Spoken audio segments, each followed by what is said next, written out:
Mr. Tony.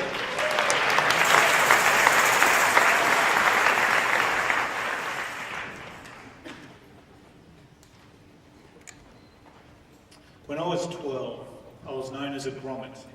I was a young surfer, and in those days I used to surf every day. And one day, this huge swell hit the coast where I was, and it was whipped up by a cyclone that was much further out to sea.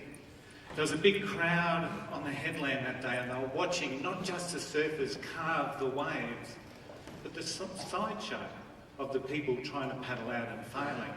There was a little bit of pressure. Do you think that deterred me? No. I jumped off those rocks and I started my paddle and my battle with the whitewash. And when I got out there, I was this mess of emotions. I was scared, I was physically exhausted, but I was elated at what I'd achieved. But it was only then that I realised that I probably hadn't thought this thing through, because it was one thing to get out. Now I had to get back in. So I paddled over to the small group of surfers, and these guys were the best on the coast.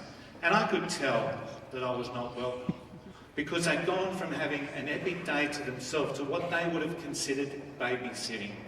So I sat on my board silently, and I've looked out to sea.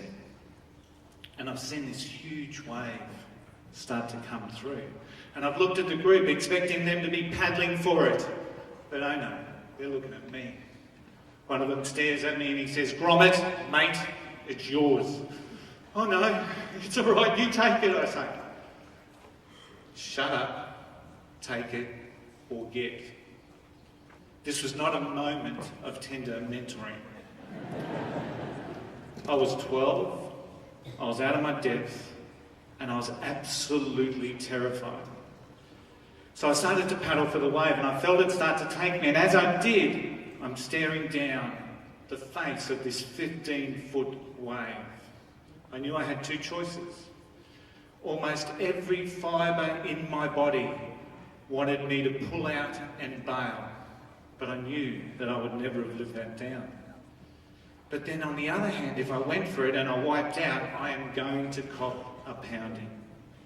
Now somehow, I made it to my feet, and I started sliding down that wave. I made that wave, and I was safely back on the beach. And when I reflect on that day, I'm glad I did. I've never had a chance to surf waves that big ever again.